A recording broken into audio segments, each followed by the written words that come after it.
My name is Miles Nelson. I'm 19 years old. I'm a student at Loyola and I make music, clothes, and I edit music videos. How it started, I've been making clothes for around 2.5 years now with one of my best friends. His name's Freddie. And we started we've always loved clothes. We've been super into clothes. I remember we would just text on Instagram all day, sending each other posts with different brands and stuff. And then one day we just decided that we wanted to make our own brand. And so we got a bunch of samples going. We had a really long sample run for our first product, but we just couldn't think of a name. And one day he just texted me and asked about the name 35 because we both grew up on 35th Street in Minneapolis. So ever since then we've had the brand and we've just dropped plenty of pieces. We hosted some pop-up events. We've got our clothes in stores. So that's been very successful.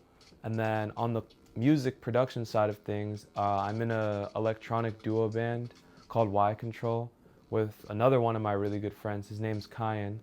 And how that started is I just really wanted to make a song with my little sister, actually, funny enough. And so I laid down a beat on a super old MP3, my dad's old MP3, and then put my sister's vocals over it. And then it sounded terrible. It sounded really, really bad. But my friend Kanye, I knew he produced music, so I was like, bro, can you sauce this up, make it like an actual song. And then so he did that, and then I shot a music video for it, and people actually liked it. And originally I was only gonna do one song and be done, but then I was like, let's just make more music. So then we just started doing demos. We'd be on Discord all the time, just making music on FL, having fun, messing around. And then one night he just asked me if I wanted to start a band, and I was like, yeah, let's do it. So that's been going on for, I say, about a year and a half now. We dropped a tape a month ago. We have some singles out, and the main reason I wanted to start music in the first place is because of my love for music videos. I would make a lot of videos when I was a kid. Started on Musically, making Juice World edits and stuff, and then I just started to not like the music. There was a lot of things that I would change about the music in the videos, so I figured I might as well start producing my own music so I can get my own videos with my own music. So that's how that started, yeah. I would say everybody's been pretty supportive, to be honest. And there's definitely people who talk about things on the low, but it's I think our brand is very much community driven. For the city of Minneapolis, I think it has a focus with that because we have our stuff in vintage stores there. So all the kids who would go to the thrifts and then go to the vintage stores, they know about the brand, and that's the position me and Freddie were in. So it's very much just for people to feel comfortable. And then I would say with the music, it's yeah, everybody's pretty supportive, but it is I mean, as an artist, you do obviously think about before you put some work out. You sometimes there's that thought of what would other people think, and it drives you back to not drop songs. And it's being over perfectionist about something is it's more with myself because I'm just a perfectionist. That's why I don't have a lot of music out, is because I work on songs all day, but it's just never up to par with the vision I have in my head, I guess. So it's more skepticism on me by myself, to be honest, than other people, if I'm being completely honest. But no, I would say everybody's pretty supportive. I mean, there's definitely some people, I've heard some things of people saying things about my music, but I could care less about. I don't really care about other people. It's more just being a critic on myself, I would say. The tariffs, so we have manufacturers in China, Pakistan, Portugal, just all over overseas. And our manufacturer, especially in China, we had some sweatpant samples that we had, super thick, nice quality, very perfect, basically perfect. This is before the tariffs. We ordered the samples, and then the tariffs hit, and then we weren't able to place the bulk order. We weren't able to order a bunch of them because it's just way too expensive. So yeah, that just sucked because we had worked with the manufacturer, we got the pants done, and then it was you know, it's just too expensive. So then we have to switch, and then you have to make a whole new tech pack, and then you have to contact other manufacturers, and then you have to order a sample, then you might get burnt on the sample, then you lose money. I don't know. It's just the tariffs definitely affected the brand, but um, it's not too bad though, because we have all of our screen printing is done locally in Minneapolis, which is really nice.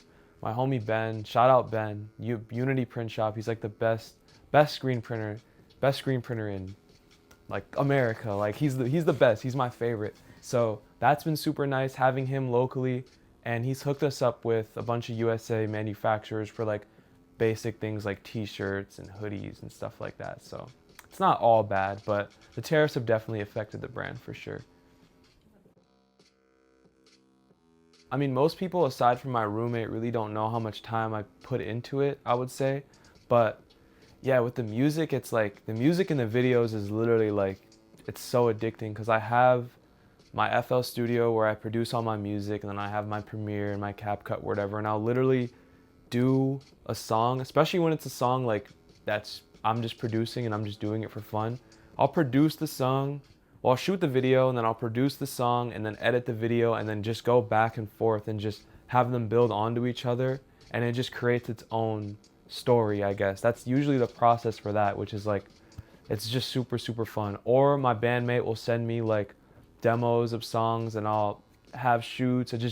I try not to limit myself when I'm shooting music videos to like direction to like one specific like song. Half the time I don't even have a song in mind. I just have a vision and I know what I want the video to look like.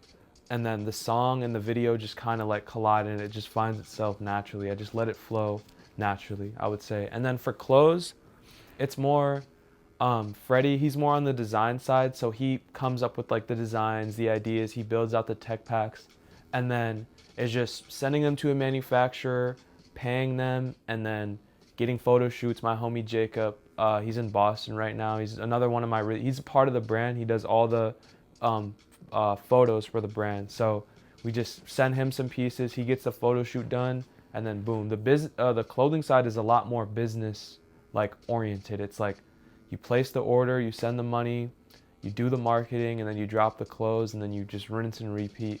And then as for music and music videos, it's a lot more just like free. Like I can just do whatever I want. Like I can, you know, cast a model, go and shoot a video, get some scenes that I want, and then literally like make the beat. I'll look at the video, look at all the footage, and I'll just make a beat for that, and then just have it naturally collide, I would say.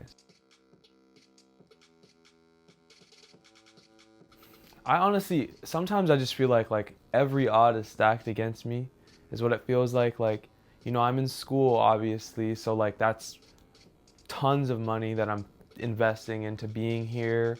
And then there's just like a lot of people that are making clothing brands, and there's same with music. It's just like it's very easy to get caught up in like the image and lose the actual value of the art.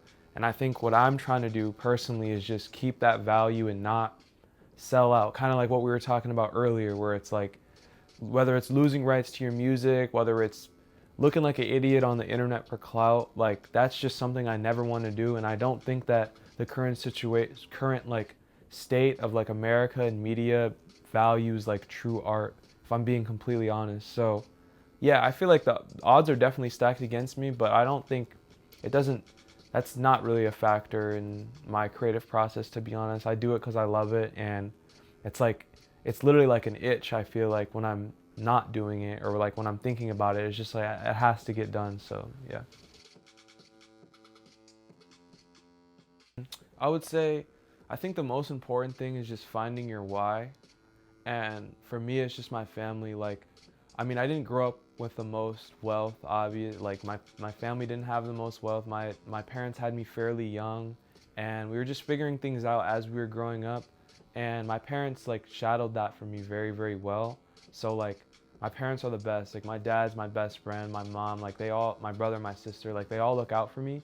And in the end, that's who I'm doing all of this for. It's just for my family. So I don't think there's any amount of saturation in media, brain rot that can get in between like just that I'm trying to provide for my family in the end. Like there's nothing that can get in between that. So once I figured that out, it's just like whenever I'm in that state where I'm like, is this even worth it? Like, what am I doing? I'm spending all this time, all this effort.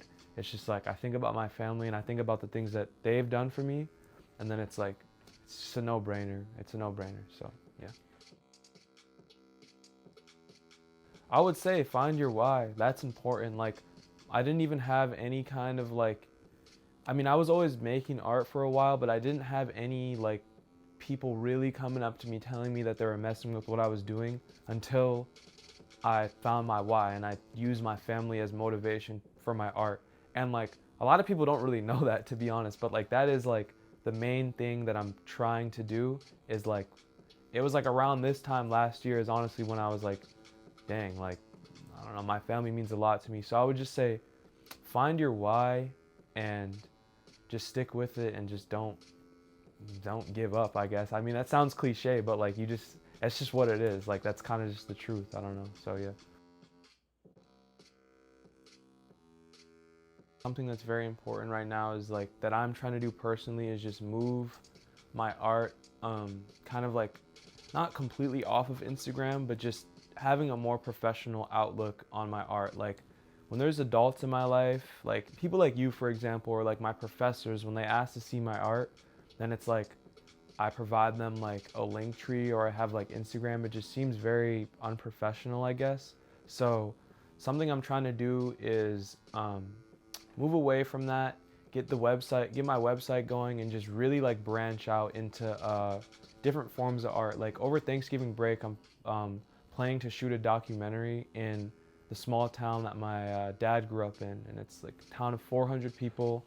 I grew up there as a kid. We have a family farm out there, and it's just like things like that where it's like there's actually like passion and like time and struggle that's put into it, as opposed to just like posting a video of you on the internet and then getting a bunch of likes and all of a sudden you're famous. Like that just doesn't seem sustainable, I guess. So just like being in it for the long run, I guess, is how I'm trying to look at it from now on. So yeah. Mm-hmm.